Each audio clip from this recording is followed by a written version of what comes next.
सारे लोगों को मेरी तरफ से गुड मॉर्निंग, ढेर सारी शुभकामनाएं। अब हम आते हैं बिंदु की तरफ। देखिए, मैं राजनीति शास्त्र में एक पॉइंट बता रहा था कि जब भी हम लोग राजनीति शास्त्र को टच करते हैं तो चार शब्दावलियां हमारा पीछा कर लेती हैं। एक राजनीति शास्त्र है, दूसरा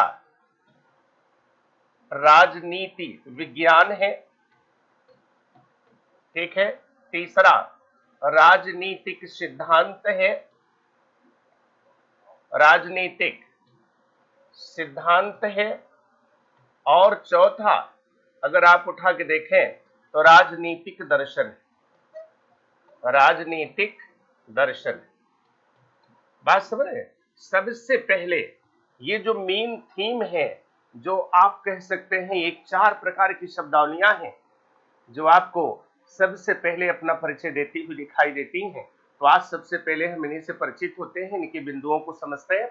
एक चीज ध्यान देना प्रिय विद्यार्थियों, सारे लोग, बिल्कुल सारे लोग एक पॉइंट पर अगर आप गौर करेंगे तो यहाँ पर जैसे राजनीति शास्त्र है, राजनीति विज्ञान है, राजनीति सिद्धांत है, राजनीतिक दर्शन है, अगर हम उठा करके देखेंगे प्रिय विद्यार्थियों, यहाँ चार बिंदु मेरे सामने हैं। इन सब में एक पॉइंट आप देख रहे होंगे कि सब में कॉमन है। जैसे राजनीति इसमें भी है, राजनीति इसमें भी है, राजनीति यहाँ पर भी है, राजनीति यहाँ पर भी है। ये चार ऐसी शब्दावलियां हैं जो बिल्कुल सेम है, ध्यान रखना। ठीक, अब सारी बातें बाद में आप लोगों के कमेंट का जवाब देंगे, पहले पढ़ो। आप तो समस्या पहले रख देते हो जी, सीखते नहीं हो, समस्या पहले रख देते हो। ये होगी कि नहीं होगी अभी कोई बात आपसे नहीं करेंगे, अभी हम क्लास के बाद बात करेंगे आपसे। ठीक, क्या होगा क्या नहीं होगा क्लास के बाद बात करेंगे। कोई वीडियो डिलीट नहीं होती, यूनिट के अनुसार डिलीट करते चलेंगे। पहली यूनिट डिलीट होगी उसको हम पढ़ाएंगे, शेष बची रहेगी, फिर डिलीट करेंगे, फिर पढ़ाएंगे। बात समझे? क्योंकि सब मैं पढ़ा चुका हूं, सारी चीजें मैं समझा चुका हूं। ठीक, ये चीजें आपको दिमाग में रखना है। अब हम चलते हैं पॉइंट की तरफ। तो मैंने कहा ये चार ऐसे पॉइंट हैं जहां से हम लोग देखते हैं कि ये राजनीति राजनीति राजनीति राजनीति ये चारों में कॉमन है। बात समझ रहे हैं? और उसके बाद फिर कुछ और ऐसे हैं जो बिंदु हैं, जैसे शास्त्र शब्द है, आप देखते हैं विज्ञान शब्द है, आप देखते हैं सिद्धांत शब्द है, आप देखते हैं दर्शन शब्द है। ये बिल्कुल सबसे अलग होते हैं, अर्थात विविधता इन्हीं में दिखाई देती है, राजनीति में विविधता नहीं पाई जाती। बात समझ रहे हैं?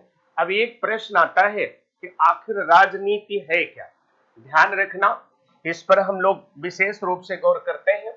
अगर आप देखिए तो राज्य एक संगठन है, राज्य रूपी संगठन के परितः संचालित होने वाली समस्त राजनीतिक प्रक्रियाओं, राजनीतिक घटनाक्रमों और राजनीतिक आप कह सकते हैं मूल्यों आदि सबको हम राजनीति कहते हैं। मतलब राज्य रूपी केंद्रीय विषय के प्रति संचालित होने वाले, उसके परितः संचालित होने वाले समस्त राजनीतिक प्रक्रियाओं, राजनीतिक घटनाक्रमों को हम लोग राजनीति कहते हैं। ये चीज आपको दिमाग में रखना चाहिए।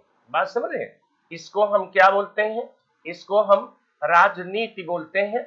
और जब हम राजनीति किसी शास्त्र के अंतर्गत अध्ययन करते हैं तो उसे हम राजनीति शास्त्र कहते हैं। जब हम राजनीति का क्रमबद्ध अध्ययन करते हैं, अर्थात राज्य के परितः संचालित होने वाली समस्त घटनाक्रमों का हम क्रमबद्ध अध्ययन करते हैं, तब उसे हम राजनीति विज्ञान कहते हैं। और जब हम राजनीति को एक सिद्धांत के रूप में परिभाषित करते हैं, अर्थात राज्य के परितः संचालित होने वाली समस्त घटनाक्रमों को एक निर्धारित अनुशासन में प्रस्तुत करते हैं, तो उसे हम राजनीतिक सिद्धांत कहते हैं।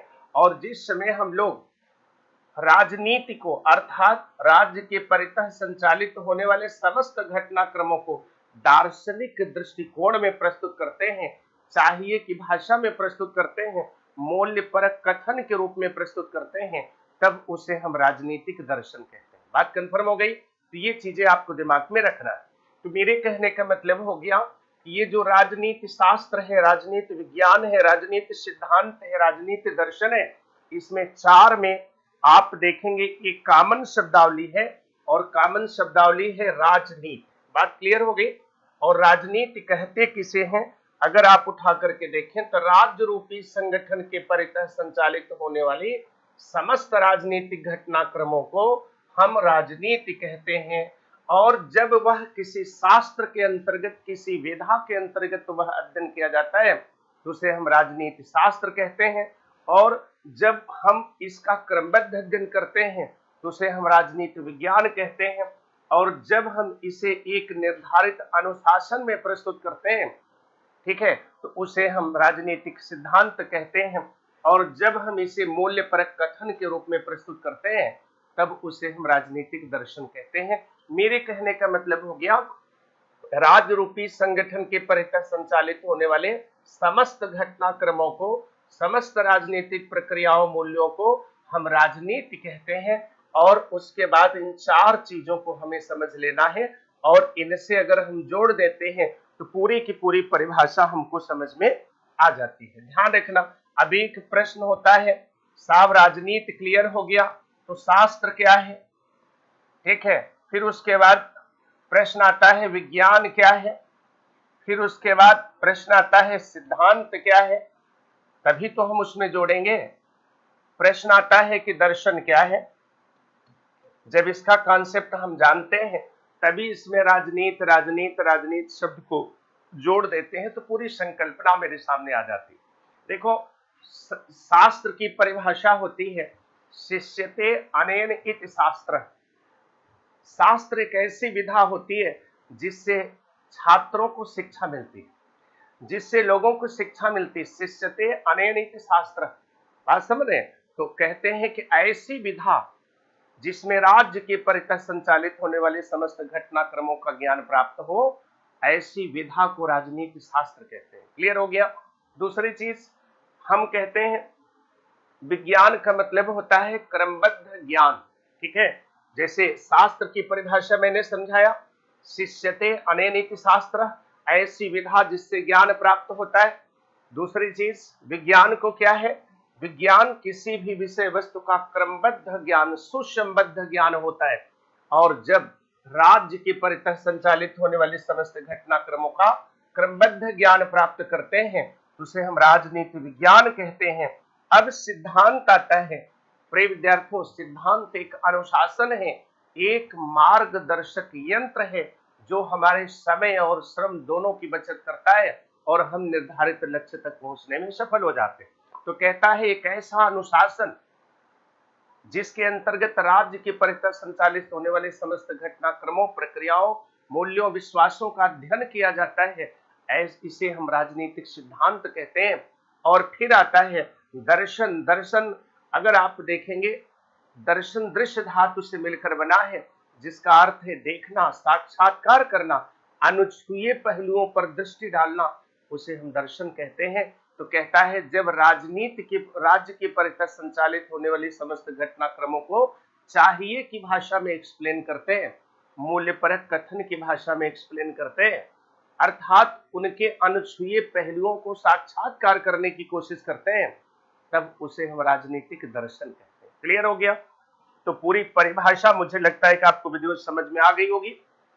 अब उसमें एक चीज आपको ध्यान में रखना है, जैसे आप देखेंगे जो राजनीतिक, जब भी राजनीति शब्द बोलना, प्रारंभ में राजनीति शब्द जब भी बोलना, उसका सूर्य राज्य होता है, राजनीति का केंद्रीय विषय राज्य होता है। और ध्यान रखना प्रिय विद्यार्थियों, ये सारी संकल्पना परंपरागत है, ट्रेडिशनल है। अर्थात जब आप देखेंगे अरस्तु, अगर आप उठा कर देखिए सीधा बेसिक कॉन्सेप्ट में अगर हम देखें प्रिय विद्यार्थियों, तो कहता है ये जो अरस्तु है और प्लस उसके अनुयायी, अरस्तु प्लस उसके जो अनुयायी होते हैं, इनको हम परंपरागत विचारक कहते हैं।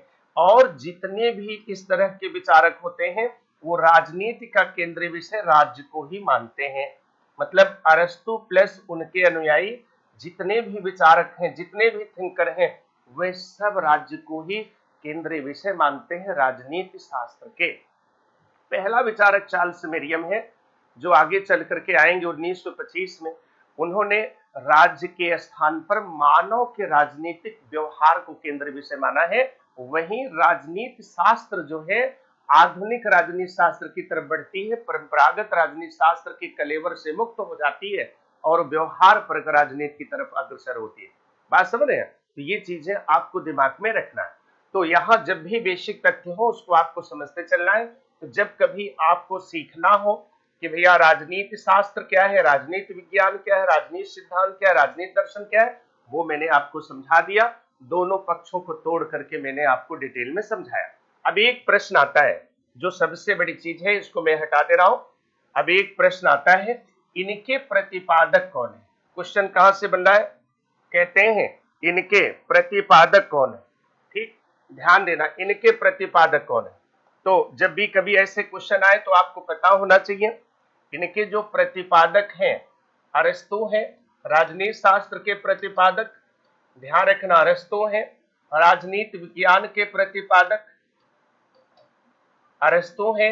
राजनीति सिद्धांत के प्रतिपादक, ध्यान रखना अरस्तु है। राजनीति दर्शन के प्रतिपादक प्लेटो। बात समझ रहे हैं? तो मेरे कहने का मतलब हो गया, ये तीन ऐसी विधाएं हैं जिनके प्रतिपादक अरस्तु हैं। राजनीतिक दर्शन ऐसी विधा है जिसके प्रतिपादक आप देखेंगे प्लेटो को माना जाता है। ठीक है, ये चीजें आपको ध्यान में रखना। अब देखो, जैसे अभी यहां प्रतिभा लिख रहे हैं कि सर जो आप सब पढ़ा चुके हैं, अब कितना पढ़ाएंगे सर जी। बिल्कुल सही है, लेकिन जानते हो जो भी एडमिशन लेता है, प्रतिभा जी समझो, जो भी एडमिशन लेता है वो बिल्कुल ये सोच के लेता है कि फिर से सर पढ़ाएंगे ना, उसके दिमाग में रहता है कि सर फिर से पढ़ाए। और जैसे अभी सिद्धांत पढ़ा करके मुक्त होंगे तो जो दूसरा आएगा एडमिशन लेगा तो उसको लगता है ये तो सब पुराना हो गया। जबकि वास्तविकता ये है कि जब पढ़ा दिया गया रहता है तो आदमी को एक एक वीडियो देखना चाहिए उसमें। ठीक, लेकिन हर स्टूडेंट जो भी एडमिशन लेता है उसके दिमाग में रहता है कि साहब ये जो है ये तो पुराना वाला है। बात समझ रहे हो? इसलिए एक मजबूरी हो जाती है कि उसी चीज को बार बार पढ़ाना रहता है। क्योंकि देखो, पॉलिटिकल साइंस में आप कुछ नया नहीं कर सकते। नया कहाँ करेंगे? जहां आप इंटरनेशनल रिलेशन पढ़ाएंगे। नया कहाँ करेंगे? जहां आप इंटरनेशनल ऑर्गेनाइजेशन पढ़ाएंगे। बात समझो, जहां ट्रेडिशनल है उसमें क्या नया करेंगे। ठीक, तो ये चीजें आपके सामने रहती है। तो ये चीजें सब मैं पढ़ा चुका हूं। मैंने पहले भी बोला था कि सारा सीक्वेंस से सिस्टम से, लेकिन जो भी एडमिशन लेता है उसके दिमाग में रहता है कि अरे सर जी ये तो पुराना है, आप नए सिरे से पढ़ाओ। बात समझ रहे हैं?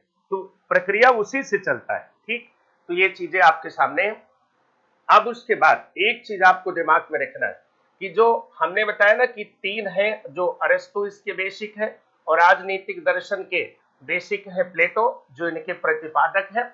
जब भी कभी क्वेश्चन आए तो आपके दिमाग में होना चाहिए कि राजनीति शास्त्र, राजनीति विज्ञान, राजनीतिक सिद्धांत, राजनीतिक दर्शन, ये जो विधाएं हैं आखिर उसका बेसिक आधार क्या है, वो सब चीजें इसके अंतर्गत समाहित होती है।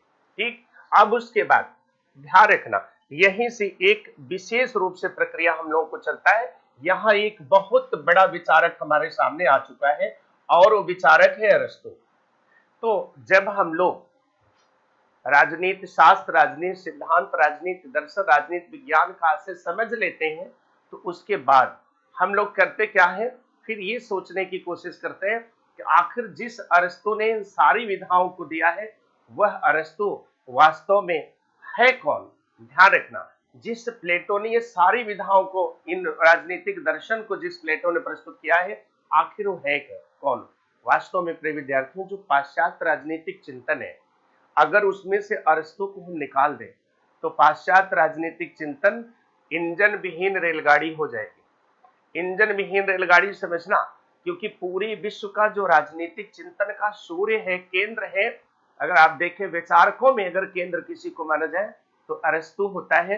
जैसे भारत में कौटिल्य को राजनीतिक चिंतन का सूर्य मानते हैं, वैसे हम लोग वहां जो राजनीतिक चिंतन धारा, पाश्चात्य राजनीतिक चिंतन धारा चलती है, वहां पर अगर आप देखेंगे तो सीधे उनका केंद्रीय विषय या आप केंद्रीय विचारक के रूप में देखेंगे तो अरस्तु मिलते हैं। बात समझ गए। अब एक प्रश्न आता है कि आखिर जो ये अरस्तु हैं इसमें कौन कौन से लक्षण हैं, अरस्तु क्या दिए हैं पूरे विश्व को, या राजनीति शास्त्र को इन्होंने क्या दिया है, वो सारे बिंदु आपको समझते हुए चलने हैं और एक एक करके देखते हैं। ठीक, अब इन्होंने दिया क्या है इस पर हम लोग बात करते हैं। देखिए वास्तव में ये आपने यहां देख ही लिया, राजनीति शास्त्र के प्रतिपादक है, राजनीति विज्ञान के प्रतिपादक है, राजनीति सिद्धांत के प्रतिपादक है, तीनों अरस्तु हैं। और ये जो राजनीति दर्शन है ये प्लेटो है, और प्लेटो का जो योगदान है आप ध्यान रखना, निगमनात्मक चिंतन। राजनीति शास्त्र में अगर किसी ने पहली बार निगमनात्मक चिंतन दिया है तो कोई और नहीं प्रिय विद्यार्थियों, निगमनात्मक चिंतन अगर कोई लाया है,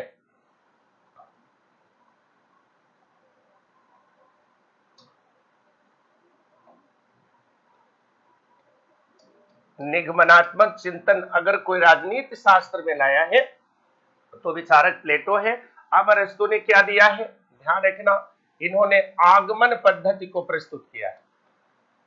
अरस्तु ने क्या दिया है, आगमन पद्धति को प्रस्तुत किया है। अरस्तु ने क्या दिया है, विकासवाद का प्रवर्तक।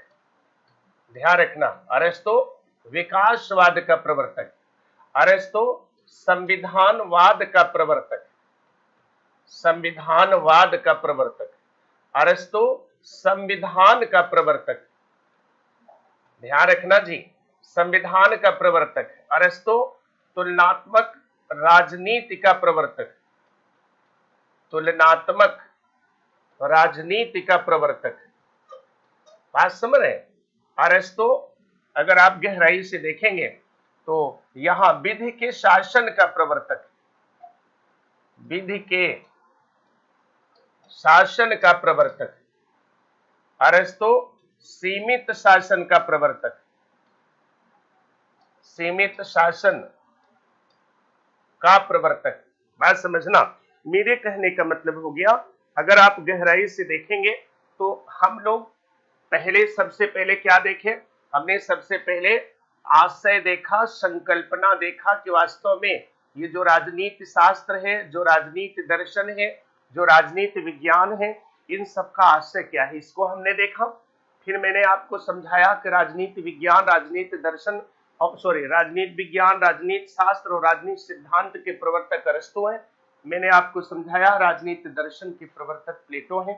बात समझ रहे हैं। फिर उसके बाद मैं आपको समझा रहा हूं प्लेटो का जो राजनीतिक चिंतन है, वास्तव में पहली बार उन्होंने निगमनात्मक पद्धति का प्रयोग किया है, जबकि सारी की सारी, लगभग सारी चीजें पाश्चात्य राजनीतिक चिंतन में अगर किसी ने दिया है तो वह कोई और नहीं है, वह जो विचारक है वह अरस्तु। जैसे राजनीति विज्ञान अरस्तु ने दिया, वो पिता है। राजनीतिक सिद्धांत के पिता अरस्तु है, राजनीति शास्त्र के पिता अरस्तु है, आगमन पद्धति के पिता अरस्तु हैं। फिर आप कहते विकासवाद के प्रवर्तक अरस्तु हैं, संविधानवाद के हैं, संविधान के हैं, तुलनात्मक राजनीति के हैं, विधि के शासन के हैं, सीमित शासन के हैं, और संविधान का वैज्ञानिक वर्गीकरण भी उन्होंने ही किया है। किसने किया है, आप उठा करके देखिएगा तो वैज्ञानिक के वर्गीकरण, जो संविधान का वैज्ञानिक वर्गीकरण हुआ है उसका भी प्रतिपादक, वैज्ञानिक वर्गीकरण जो संविधान का हुआ है उसका भी प्रतिपादक कोई और नहीं, अगर आप देखेंगे तो अरस्तु ही माने जाते हैं। तो इस तरह से आपने अरस्तु के संदर्भ में बेसिक तथ्य को समझा। अब एक चीज देखिए, सबसे बड़ा चीज जो मैं आपको बताऊं, अरस्तु का जो सबसे बड़ा योगदान है वह राजनीति विज्ञान का जनक, राजनीति सिद्धांत का जनक, राजनीति शास्त्र का जनक है। तो आपके मन में एक प्रश्न आता है, आखिर ये जनक का मतलब क्या है, सबसे बड़ा योगदान उसका क्या है, इनका ये फादर है, ये जनक का क्या अर्थ है। दरअसल था क्या, शुरू में जो राजनीतिक चिंतन है, अगर हम पाश्चात्य राजनीतिक चिंतन को देखें तो सुकरात से शुरू होता है। सुकरात में सबसे पहले जो राजनीतिक चिंतन का स्पष्ट दृष्टिकोण दिखाई देता है वह दार्शनिक दृष्टिकोण में था। उसके बाद प्लेटो में आता है, वह भी दार्शनिक दृष्टिकोण में था।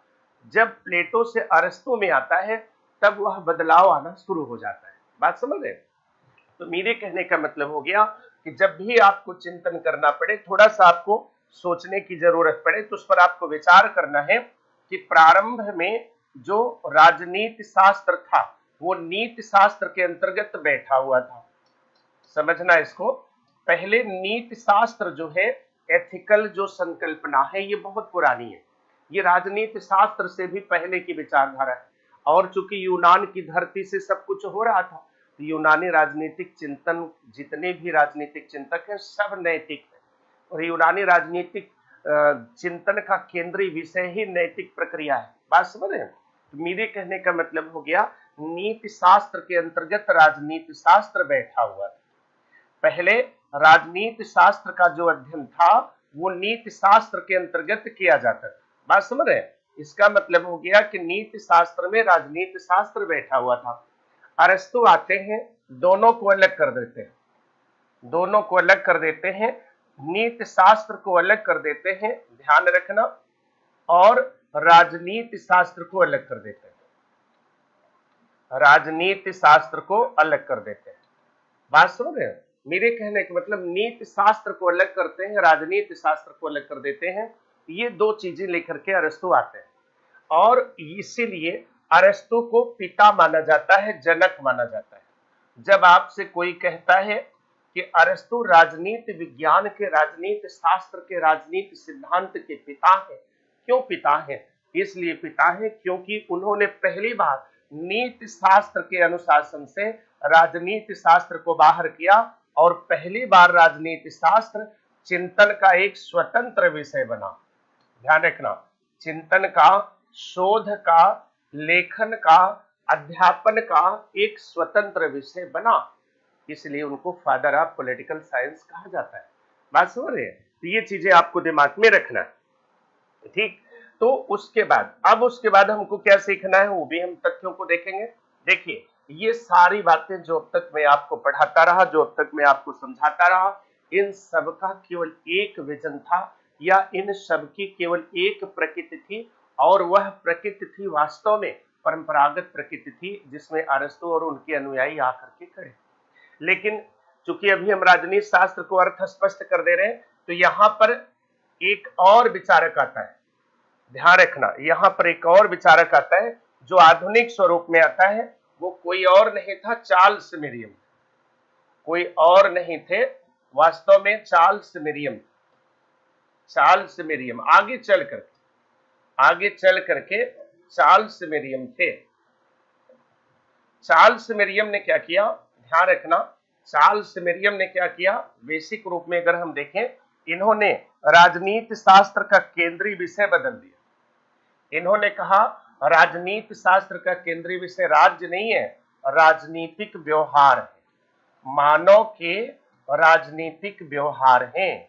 तो प्रिय विद्यार्थियों ध्यान रखना, यहां पर जब इन्होंने सामने रखा कि राजनीति का जो केंद्रीय विषय है, या राजनीति शास्त्र का जो केंद्रीय विषय है, इन्होंने कहा कि राज्य नहीं है राजनीति शास्त्र का केंद्रीय विषय, मानव का राजनीतिक व्यवहार है। पहली बार परंपरागत राजनीतिक चिंतन में एक नवीन राजनीतिक चिंतन का समावेश होता है।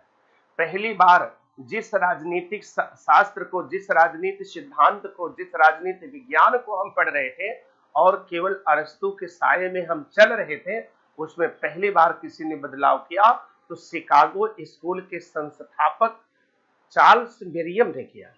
और उन्होंने कहा कि राजनीति शास्त्र का केंद्रीय विषय वास्तव में राज्य नहीं है, राजनीति शास्त्र का केंद्रीय विषय मानव के राजनीतिक व्यवहार है। पहली बार, प्रिय विद्यार्थियों ध्यान देना, पहली बार अगर हम उठा करके देखेंगे तो व्यवहार परक राजनीति, पहली बार व्यवहारवादी राजनीति का सूत्रपात होता है, व्यवहारवादी राजनीति का सूत्रपात होता है। पहली बार आधुनिक राजनीति, आधुनिक प्रकृति की राजनीति दिखाई देती है, आधुनिक राजनीति का प्रकटन होता है। बात समझ रहे हैं? ध्यान रखना। और वास्तव में ये जो चार्ल्स मेरियम है, इन्होंने सीधा सीधा स्पष्ट कर दिया था कि जो मानव का राजनीतिक व्यवहार है, यही राजनीति शास्त्र का केंद्रीय विषय है, राज्य राजनीति शास्त्र का केंद्रीय विषय नहीं है। तो जब कभी क्वेश्चन आपसे कोई पूछता है कि राजनीति शास्त्र का केंद्रीय विषय राज्य है, कि मानव के राजनीतिक व्यवहार है, तो आपको वर्तमान समय में ध्यान रखना है कि जो वर्तमान समय में अगर कभी कोई पूछे कि राजनीति शास्त्र का विषय कौन है, तो आप कहते हैं राज्य के साथ साथ मानव के राजनीतिक व्यवहार, सारी प्रक्रियाएं उसके अंतर्गत समाहित होती हैं। लेकिन अगर कोई तोड़ करके पूछे कि भैया परंपरागत राजनीति शास्त्र का केंद्रीय विषय क्या है, तो आप सीधे कहेंगे कि राज्य है, क्योंकि वहां मानव के राजनीतिक व्यवहार पर आप अगर गहराई से देखें तो अरस्तु की निगाह ही नहीं पहुंच पाई। चाहे वो अरस्तु रहा हो, चाहे वो प्लेटो रहा हो, मानव के राजनीतिक व्यवहार पर उनका निगाह ही नहीं पहुंचा। मानव के राजनीतिक व्यवहार के बारे में बहुत कुछ सोच नहीं पाए, बात समझ रहे हैं, और वो उनकी प्रभावशीलता को नहीं समझ पाए। दूसरी चीज उनकी क्या भूल थी कि ये जो परंपरागत विचारक आते हैं, इन्होंने राजनीति शास्त्र को केवल जो राजनीतिक संस्थाएं थी उन्हीं के प्रक्रिया के रूप में इनको देखा। गैर राजनीतिक संस्थाओं का दखल राजनीतिक प्रक्रिया में कितना होता है, एनजीओ का प्रभाव राजनीतिक प्रक्रिया में कितना होता है, पर्दे के पीछे चलने वाली रणनीतियों का प्रभाव राजनीतिक प्रक्रिया में कितना होता है, ये सब चीजों पर प्लेटो हुए, अरस्तु हुए, सुकरात हुए, ये सब विचार ही नहीं कर पाए। इसलिए ध्यान रखना, उनका जो दृष्टिकोण है वो औपचारिक राजनीति विज्ञान को ज्यादा फोकस करते हैं, जहां पर उन्होंने सिर्फ राज्य को केंद्रीय विषय के रूप में स्थापित किया है, जबकि वास्तव में आगे चल करके जो आधुनिक अप्रोच के विचारक आते हैं, चार्ल्स मिरियम और उनके जो अन्य आप कह सकते हैं उस युग के जो विचारक आते हैं, समर्थक हो चाहे उस युग के विचारक हो, ये सारे के सारे विचारक व्यवहार परक राजनीति में विश्वास करते हैं। ये सारे के सारे विचारक अरस्तु के राजनीतिक चिंतन से काफी आगे जा चुके हैं, और ये लगभग शिकागो स्कूल की थीम को लेकर के आगे चलते हैं। तो जब कभी आपसे क्वेश्चन कोई पूछता है कि वास्तव में ये जो आधुनिक राजनीति विज्ञान है उसका केंद्रीय विषय क्या है, तो आप सीधे कहते हैं कि आधुनिक राजनीति विज्ञान का जो केंद्रीय विषय है मानव का राजनीतिक व्यवहार है। आप यह भी ध्यान रखना, जो परंपरागत राजनीतिक चिंतन था, जस्ट अभी जो हम आपको यहाँ पढ़ा रहे थे, ये जो परंपरागत राजनीतिक चिंतन था, अगर आप गहराई से देखिए तो यहाँ पर प्रिय विद्यार्थियों, यहाँ पर औपचारिकतावाद दिखाई देती है। क्या दिखाई देती है? औपचारिकतावाद दिखाई देती है, औपचारिकतावादी प्रवृत्ति यहाँ दिखाई देती है। यहाँ अगर आप उठाइए तो संस्थावादी प्रवृत्ति यहाँ दिखाई देती है, संस्थावादी प्रवृत्ति दिखाई देती है। ध्यान रखना, यहाँ पर व्यवहारिकता नहीं है, अनौपचारिकता नहीं है, और ये अरस्तु द्वारा दिए गए अनुशासन के बाहर नहीं जा पाते, बात समझ रहे हैं। और जो आधुनिक राजनीति विज्ञान है, जो आधुनिक राजनीति शास्त्र है, यहाँ आप देखेंगे यहाँ अनौपचारिक पहलू पर पूरा फोकस करता है। ये किस पर फोकस करता है? अनौपचारिक पहलू पर पूरा फोकस करता है, अनौपचारिक जो पक्ष है उस पर यह फोकस करता है, और यह दिखाने की कोशिश करता है कि राजनीति केवल औपचारिक पहलू से नहीं चलता, बल्कि उसमें अनौपचारिक पक्षों की भी महत्वपूर्ण भूमिका है, उसमें मानव के राजनीतिक व्यवहार की भी महत्वपूर्ण भूमिका है। बात क्लियर हो गई? तो इस तरह से आपको ध्यान में रखना है, एक चीजों को सीखते हुए चलना है, बेसिक तथ्यों को ध्यान में रखना है। अब हम लोग आगे की तरफ बढ़ते हैं। नेक्स्ट देखिए, यहाँ पर एक प्रश्न और आ जाता है, कभी कभी कोई आपसे क्वेश्चन भी कर सकता है कि अच्छा ये बताइए आधुनिक राजनीति विज्ञान का जनक कौन है? यहाँ एक चीज मैं क्लियर कर दूं, जो चार्ल्स मिरियम है इन्होंने मॉडर्न पॉलिटिक्स लाया जरूर, लेकिन चार्ल्स मिरियम की जो पहचान है वो व्यवहारवादी राजनीति के संस्थापक के रूप में है। इसलिए चार्ल्स मिरियम को ध्यान रखना, व्यवहारवाद का बौद्धिक पिता कहा जाता है। चार्ल्स मिरियम को अगर आप देखेंगे तो इन्हें व्यवहारवाद का क्वेश्चन आता है, व्यवहारवाद का ये बौद्धिक पिता माने जाते हैं। कौन? Charles Miriam. ये कौन है? बौद्धिक पिता है। चार्ल्स मिरियम को व्यवहारवाद का बौद्धिक पिता माना जाता है, बात समझ रहे हैं। और उसके बाद में वास्तव में जो व्यवहारवाद के पिता हैं, व्यवहारवादी राजनीति के जो संस्थापक हैं, उन्हें डेविड ईस्टन, हम लोग उनको डेविड ईस्टन के रूप में देखते हैं। हम लोग उनको किस रूप में देखते हैं? डेविड ईस्टन के रूप में हम देखते हैं। डेविड ईस्टन के रूप में हम लोग देखते हैं। तो मेरे कहने का मतलब हो गया, कुल मिलाकर के अगर आप गहराई से देखेंगे तो जो चार्ल्स मेरियम है, जब वह आधुनिक राजनीति को लेकर के आता है, आधुनिक राजनीति का मतलब हो गया कि वह अरस्तु के बताए हुए अनुशासन से बाहर जाकर के राज्य के स्थान पर मानव के राजनीतिक व्यवहार को केंद्रीय विषय मानता है। ध्यान रखना, वहीं पर सही पूछिए तो व्यवहारवादी राजनीति की नींव पड़ती है, ठीक है। लेकिन अगर कभी क्वेश्चन आपसे पूछा जाता है आधुनिक राजनीति विज्ञान का पिता कौन है, और कहीं अरस्तु भी दिया है और मैकियावली भी दिया है, चार्ल्स मेरियम भी दिया है, डेविड ईस्टन भी दिया है, तो याद रखना प्रिय विद्यार्थियों, भले इन्होंने राजनीति को आधुनिक स्वरूप दिया है, भले इन्होंने राजनीति को व्यवहारवादी स्वरूप दिया है, लेकिन जब कभी पूछेगा कि राजनीति विज्ञान का, आधुनिक राजनीति विज्ञान का पिता कौन है, हमेशा मैकियावली को आपको भरना है। किसको भरना है? मैकियावली को भरना है। ध्यान रखना, मैकियावली, जो मैकियावली है उसी को आधुनिक राजनीति विज्ञान का पिता कहते हैं।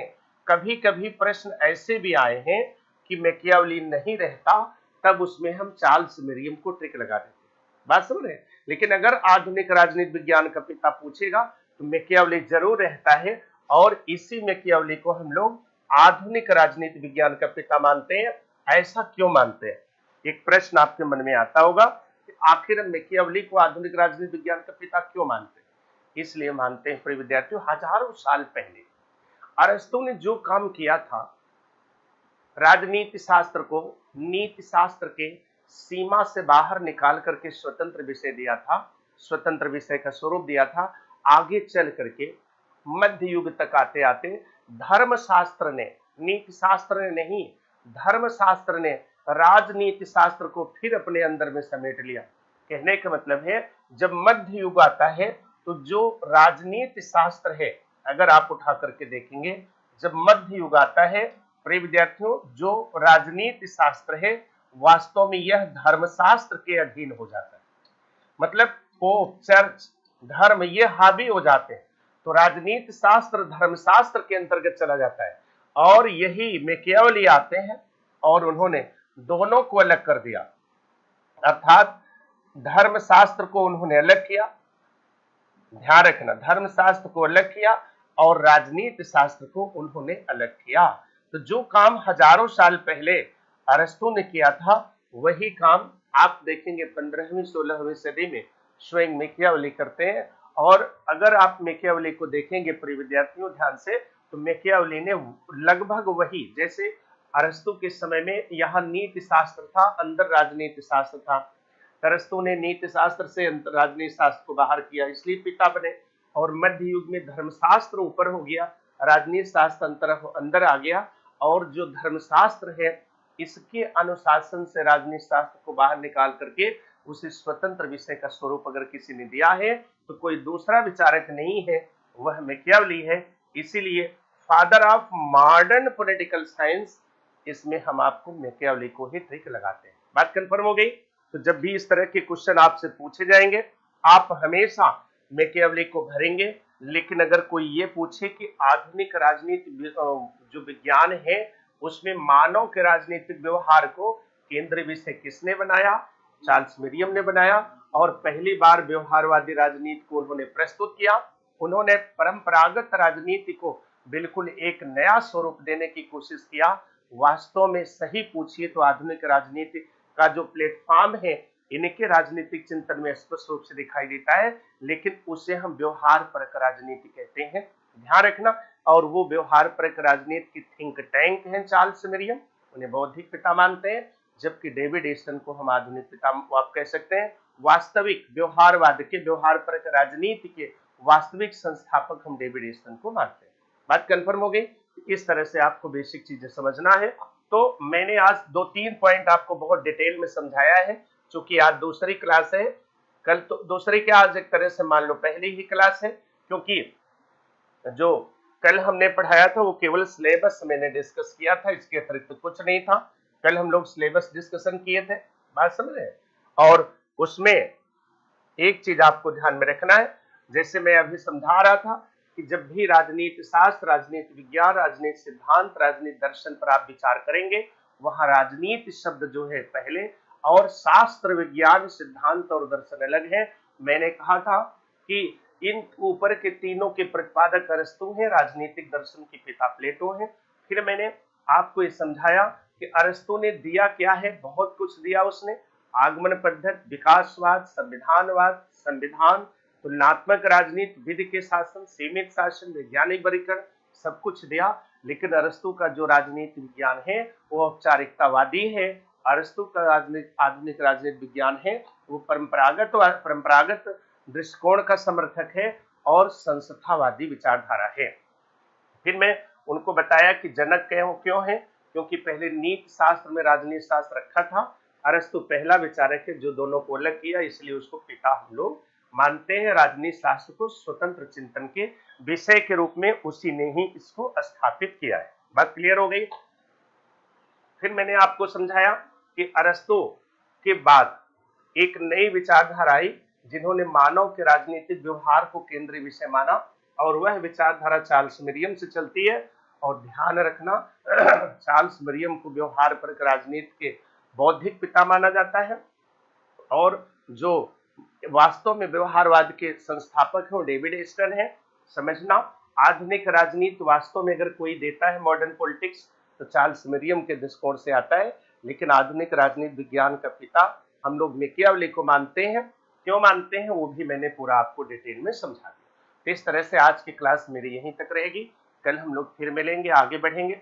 और जैसा कि प्रतिभा ने कहा है कि ये सब तो हम पहले पढ़ाए हैं जी, कोई ऐसा टॉपिक नहीं है जो न पढ़ाया गया हो, लेकिन आप लोगों के लिए होता है कि एडमिशन लेने पर नहीं हमको नया मिले तो नया। देखो इसमें बहुत कुछ हो नहीं पाता है क्योंकि सब ट्रेडिशनल है। अरस्तु, प्लेटो, मार्क्स, ठीक है, हाब्स, लाक, रूसो, इन सब में क्या नया आप करेंगे? बात समझ रहे? अरे नयापन वो होता है जो करंट से जुड़ा रहता है। ठीक, तो इस तरह से हमने शुरुआत किया है। राजनीतिक सिद्धांत फिर से आपको पढ़ा रहे हैं, यद्यपि पढ़ा करके आपको पहले से लगाया जा चुका है। ठीक, अब यूनिट वाइज वहां से हटाते चलेंगे, यूनिट वाइज आपको पढ़ाते चलेंगे। इस तरह से प्रक्रिया आगे बढ़ेगी। कल हम लोग फिर मिलते हैं। बहुत बहुत शुभकामनाएं आप सभी को। Thanks, best of luck.